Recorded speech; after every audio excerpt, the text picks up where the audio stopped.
G'day and welcome to another episode of Kiwi Car Life. And Honda has just launched a brand new SUV called the ZR-V. It fits in between the HEV, which we unfortunately no longer get in New Zealand, and the CR-V, which is due to be replaced sometime next year. And today I'm going to tell you everything you need to know about Honda's first hybrid SUV to the New Zealand market. You can have your new ZR-V in flavours to the tune of 2 for $47,950. You can have the ZR-V Turbo with a 1.5 litre turbocharged inline-4, making 131 kilowatt and 240 newton metres of torque. It's paired up with a CVT and it's only available in front-wheel drive format. Or for $55,950, you can have the ZR-V HEV Sport, which is what this white one is. It's got a 2-litre dual-motor hybrid powertrain with a set of batteries in the back. It doesn't plug into anything, it just regenerates electricity through going down hills, braking, and from running the engine in the background. And the combined output is 135 kilowatt and 315 newton meters of torque, again going through a CVT to the front wheels. The platform for the new ZR-V is based on the Civic, and so is the interior. If you've driven one of the new Civics, a lot of this will look very similar. The steering wheel is basically identical, although it adds a little button down here to turn on the heated steering wheel, which is very nice to use in tandem with the heated seats. And they've also added some new metal paddles back here, which on the turbo model change simulated gears with the CVT, and on the sport model they control how much regenerative braking you get. Both have auto lights and wipers. They've got the same 10-inch driver's display up here, which on one side either shows your tachometer or a power gauge, and on the other side it's got a speedo, and with the other scroll wheel you can change a variety of different screens that show on the right hand side. The 9-inch infotainment system is very similar on both of them as well. Both models have wireless Apple CarPlay and Android Auto. They've both got Bluetooth and a reversing camera, although the hybrid model adds a 360 camera, which can also show a left and right camera view at the front of the car for difficult intersections, and a couple camera views of your front two wheels so you don't curb your nice 18-inch rims. They both have dual zone climate control with some of the nicest feeling knobs and switches I've ever used in any car, and they all have electric park brakes, brake hold, and a new feature called hill descent control, which effectively holds the car at a set speed when going down a steep hill, which is quite handy. Honda sensing safety equipment is available on both models too, and it's the best I've ever used. The adaptive cruise control works at any speed. It can detect all different types of vehicles in front of you: motorcycles, cars, trucks, buses. They all show up on the screen in the middle, no matter what lane they're in on the motorway. The lane keep assist works at pretty much any speed, even around residential streets near my house. In terms of extra features that you get with the Sport, I mentioned the 360-degree camera before. You also gain a wireless charger and a slightly different button array down here to change what gear you're in. But otherwise, everything else is just down to the seats. The Sport has the full leather interior, whereas the Turbo one is only partial leather, and it also gains heated seats in the rear, electric seats on both sides in the front, and memory seats. And once again, it's time for the classic Kiwi Car Life fuel economy test. My NPC brother is driving the ZR-V, and we're going to go from the Newlands New World all the way down past the Schaefer Street New World, through town, back along the motorway, up the gorge, back to the Newlands New World again, and let's see how it compares with both the ZR-V Turbo and the Jazz Hybrid. And there it is, the almighty New World, and the final number, 4.5 litres per 100k. I mean, given the Jazz was sort of 3.8, 3.9, that's not bad at all, is it? Not bad at all. And now let's see what the ZR-V Turbo can do. No, where are you going? Newlands New World, the moment of truth. The hybrid one did 4.5 and this did 6.5. I mean, I don't think that's too bad for a 1.5 turbo. That is pretty darn good.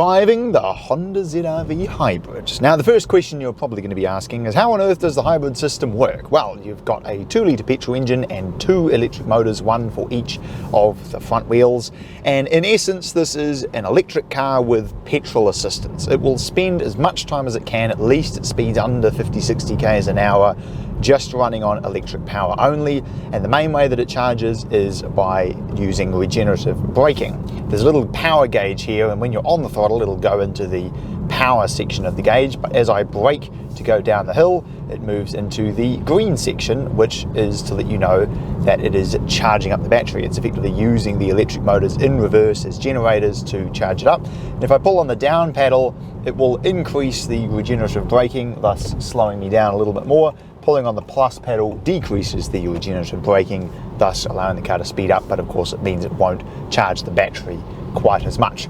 The other way that it charges the battery is by idling the 2-litre petrol engine in the background to act as a generator to help keep it charged, but otherwise that's pretty much it. It's an electric car, it generates electricity through regenerative braking or running the engine in the background.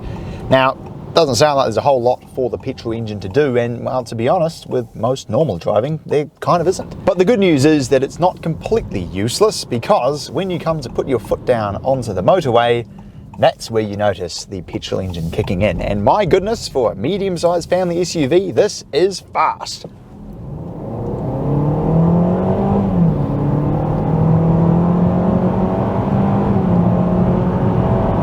It really does not take long to get to 100 at all, and when you do get there, it's so quiet. I can turn on my adaptive cruise control, set it for 100 k's an hour, turn on the lane keep assist, and now I don't have to touch the pedals at all. The car will bring me to a complete stop if the car in front does as well, and it will follow them at whatever speed they're going. I've got it set for 100, but the car in front's only going 90, so we're going 90, and I don't have to adjust anything here on the steering wheel at all, and the car will do a lot of the steering for you. It will keep you in the middle of your lane. My phone is sitting down here charging wirelessly, connected to the infotainment system with Apple CarPlay, completely wirelessly, which allows me to play my tunes and navigate places and talk to the car with Siri. And I can put it up into sport mode, which sharpens the throttle response, turn into the roundabout here, take off after the ambulance, give it a bit of beans.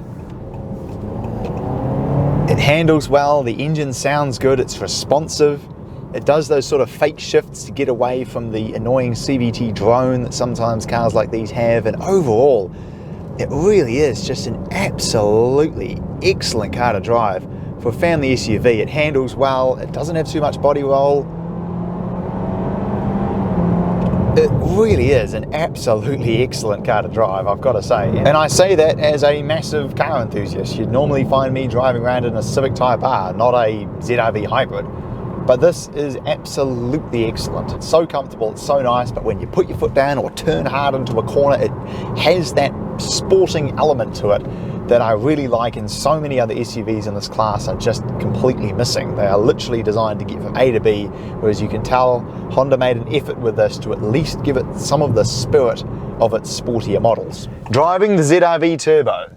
They certainly weren't kidding when they called it a ZR-V Turbo, because listen to this.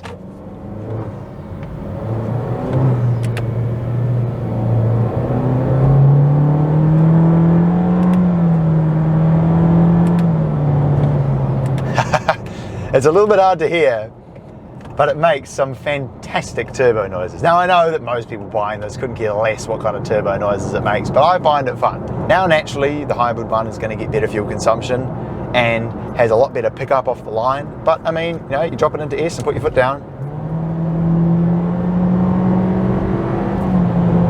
It's certainly got more than enough power for overtaking and getting up to speed. Brakes are really, really good. Steering is super direct. The car just changes direction really nicely. It's a family SUV, right? And most people who buy these just want it to get from A to B, but it still has that Honda magic where you can put your foot down, the handling is there, it's got the power, you turn it in, it handles beautifully, the body roll's kept to a minimum, it does the upshifts to sort of make it seem less CVT-y, and overall, it is a lovely car to drive. So there we go. Thanks very much for watching this episode of Kiwi Car Life, and I'll look forward to seeing you again next time.